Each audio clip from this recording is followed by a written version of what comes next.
Without realizing it, we sometimes give away our joy piece by piece until we don't recognize our own life anymore. That's how it starts, not with a loud bang or a sudden fall, but quietly, like a room that gets darker, not because someone flipped the switch, but because the sun went down and we forgot to turn on the lamp. There comes a point in life, especially after 55, after the children are grown, after the job titles fade, after the doing of life slows, when you stop and look around, and you ask a quiet question: where did I go? You still see yourself in the mirror, of course, the same eyes, the same smile, a little softer, a little wiser. But the spark, the joy, the reason to wake up and feel alive? Sometimes that's gone, and we don't even notice when it left. This video is not here to tell you what you're doing wrong. It's here to remind you of what you already know, what your heart has whispered for years, even if you didn't listen. I want to talk about 5 quiet habits. On the surface, they seem harmless, even generous, but they slowly, gently steal the light from your life. And there's a bonus one at the end, one habit almost no one talks about, but it touches every part of your day, your self-worth, and your future. So stay with me, not because you owe it to me, but because, maybe, you owe it to you. Let's begin. Habit number 1, ignoring your own dreams. Because it's too late. You've probably heard that phrase before. It's too late. Too late to start painting. Too late to travel. Too late to write that book. Too late to fall in love again. Too late to change careers, go back to school, or even buy the bright red lipstick you always thought was too much. But who decided that? Who told you that life has an expiration date for dreams? Was it the world? Was it the voice of someone else? Or maybe your own? For many women, especially in their 50s, 60s, and beyond, the script was written early. You were the caretaker, the doer, the support system, the one who held it all together. And in the process of being everything for everyone, your dreams were placed in a drawer. You didn't throw them away. You just told yourself, later. Later, when the kids grow up. Later, when work slows down. Later, when things settle. And now, it's later. But here's the hard truth. Dreams don't die from age. They die from neglect. And the saddest part? Most women don't even remember what their dreams were. They've been folded up so tightly and stuffed so far down, they forget how it felt to want something just for themselves. Maybe you used to write poetry on napkins when no one was watching. Maybe you wanted to open a little cafe with yellow curtains and fresh coffee and stories in every corner. Maybe you wanted to dance again, just once, with no judgment, no mirrors, no audience. Or maybe your dream wasn't grand or flashy. Maybe it was quiet. Maybe it was just waking up every day and feeling joy without guilt. Whatever it was, it mattered, because it was yours. Here's what I want to tell you, woman to woman, heart to heart. You are not too old. You are not too late. You are not too far gone. Your soul doesn't care how many birthdays you've had. It only wants you to come back. You don't need to sell everything and travel the world unless you want to. You don't need to chase wild success or prove anything to anyone. But what you do need is to give yourself permission to want again, to hope, to explore. It could be a class at the local community center, a journal you dust off and finally write in, a garden you plant with no purpose other than beauty, a letter you write to your younger self or your future one. Small steps, tiny moments of rebellion against the idea that your best years are behind you. Because here's what I believe. The most dangerous lie a woman can believe is that her time is over. You're not a supporting character. This is still your story, and the pen is still in your hand. So before we move to the next habit, I want you to sit with this one. Ask yourself gently, what dream did I bury because I thought it was too late? And then ask something even more important. What would happen if I brought it back to life? Habit number 2, apologizing for simply existing. Let me ask you something quietly, something tender. When was the last time you apologized for something that didn't need an apology at all? Maybe it was when someone bumped into you at the store and you instinctively said, "Sorry." Maybe it was when you shared your opinion and followed it with, "I don't know, maybe I'm wrong." Maybe it was when you laughed too loudly, cried too freely, took up space, asked for help, or dared to say, "I need a break." So many women, especially women who've spent decades nurturing, smoothing things over, holding the peace, have learned one painful habit: apologizing for their own presence. And they don't even realize it. It starts small. You try not to be a burden. You try not to ask for too much. You shrink, just a little, to make others more comfortable. You silence yourself in rooms that were never too full. You dim your light because someone else might find it too bright. But here's the truth. You do not owe the world an apology for existing.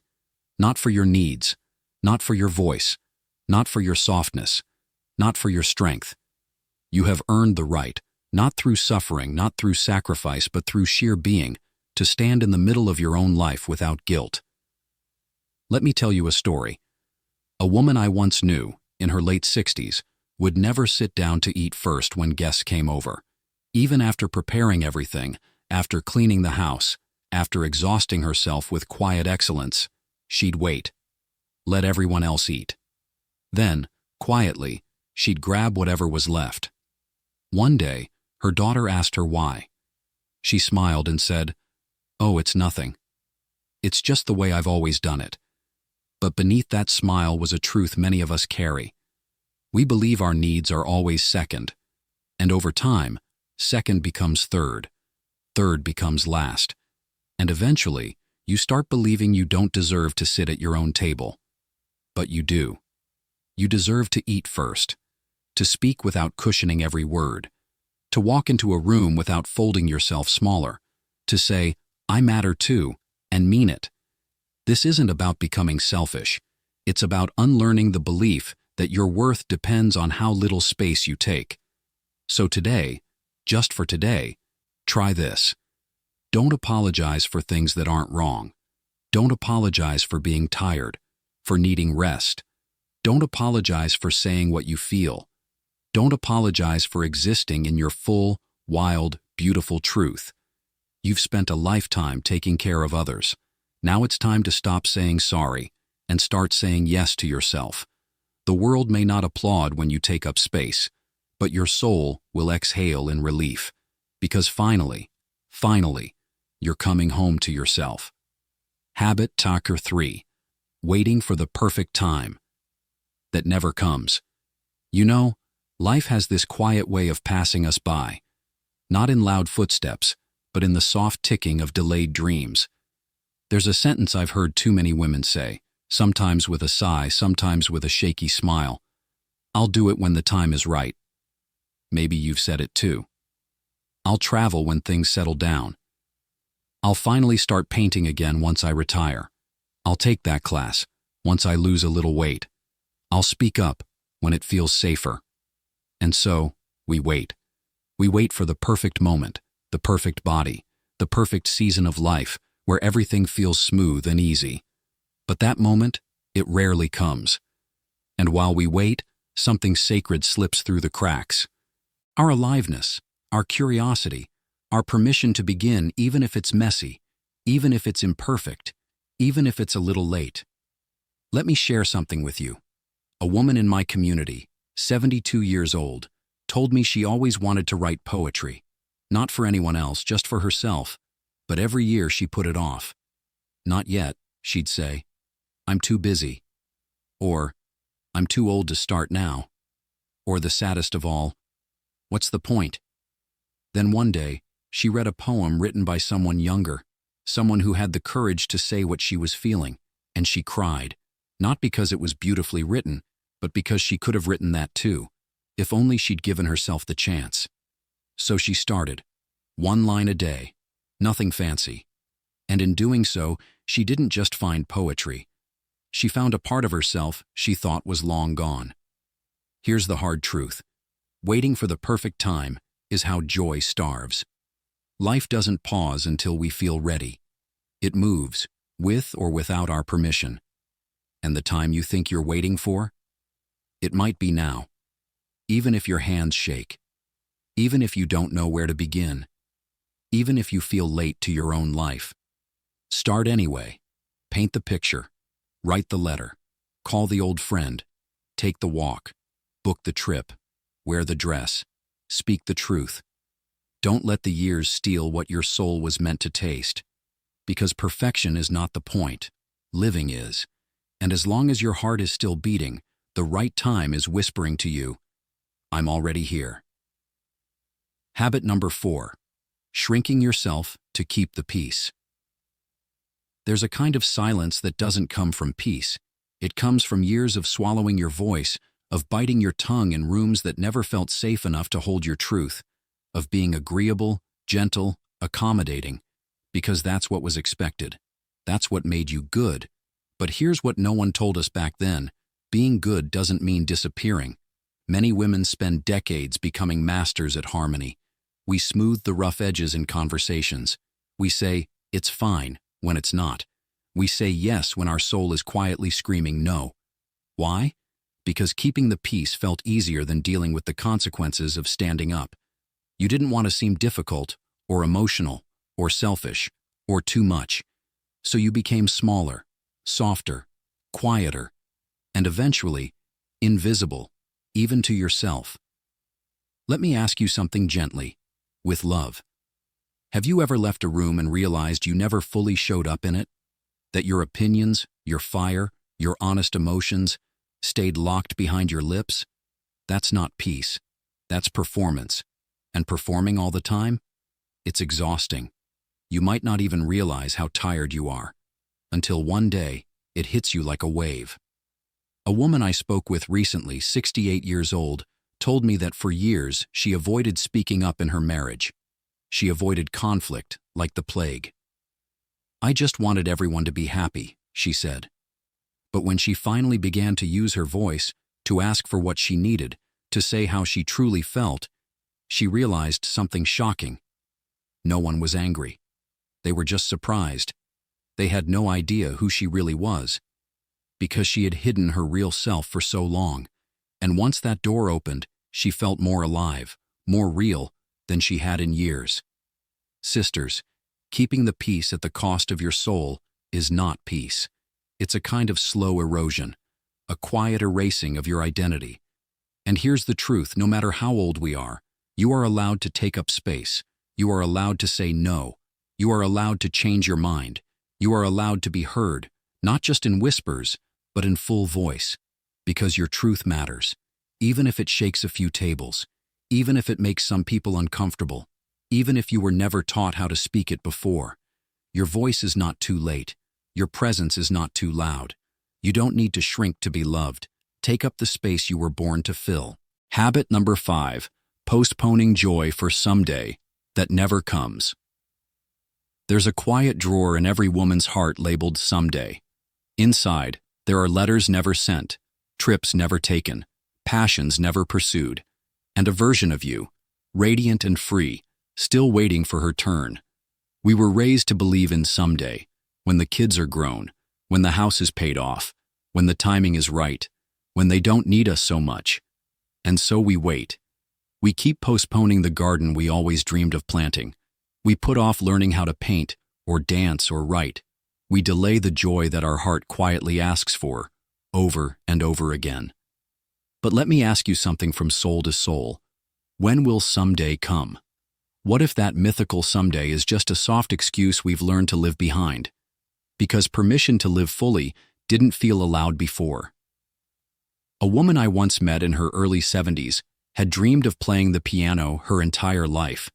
She used to listen to classical music while folding laundry, imagining her fingers dancing across the keys.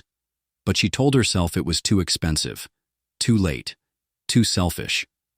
Until one day, her granddaughter asked, "Grandma, what's something you've always wanted to do but never did?" And just like that, her voice cracked. She realized she didn't have an answer that satisfied her soul. 2 weeks later, she signed up for lessons.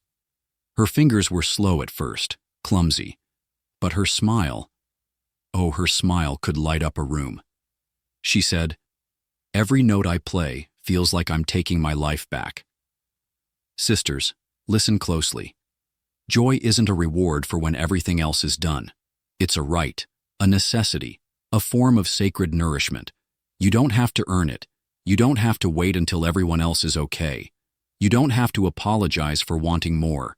Because there is no finish line where someone hands you permission to live. You have to take it. Now, while your soul is still whispering, before she goes quiet, what is your joy? Is it a song, a city, a class, a book inside you? It doesn't matter how small it seems. Start with one step, 1 hour, one act of kindness toward your own spirit, because someday is not promised. But today is wide open, waiting. Bonus habit: believing that your story no longer matters. You've lived decades, loved, lost, endured, raised others, held pain you never told anyone about, smiled through storms you thought would break you. But somewhere along the way, a quiet lie crept in. My story doesn't matter anymore. Maybe it happened when someone talked over you at the dinner table, when your advice was brushed aside with a polite nod, when the world, or even your own family, became too loud, too fast, too distracted to truly see you. And so, little by little, you began to dim. You stopped sharing that memory. You kept quiet even when you knew better. You wrote your thoughts in a journal instead of speaking them aloud, and then tucked that journal away in a drawer. But let me tell you something. From one soul to another, your story holds power. Tremendous, radiant power. Every line on your face is a poem. Every scar is a battle won. Every heartbreak, a chapter written in the ink of courage. And there is someone, maybe a daughter, a neighbor, a friend, or even a stranger, who needs to hear exactly what you have to say. There's a woman going through something you've already survived. She feels alone, confused, weak. But if she heard your story, your honesty, your lessons, your quiet resilience, it could change her life. You don't need a stage. You don't need a big audience. Sometimes just sitting down and saying, "Let me tell you what I've learned," can shift the air in a room. You matter, not just because of who you were, but because of who you still are. If you've forgotten your worth, let this be your reminder. If you've stopped sharing your voice, let this be your beginning. Because when women like you rise, with wisdom, gentleness, and truth, the whole world heals a little faster. And if you're still here, my dear friend, thank you. You made it through all 5 habits and this final sacred bonus. But more importantly, you showed up for you. Let today be the day you stop dimming. Stop waiting. Stop giving away the joy that is rightfully yours. You've earned this life. Now go live it, brightly, wildly, fully. Thank you for staying with me through this journey. Remember, it's never too late to reclaim your joy, your voice, and your story. You are worthy of every bit of happiness you've put off. So, take one step today, and let's start living fully, together. If you found this video helpful, don't forget to like, share, and subscribe for more. We're in this together.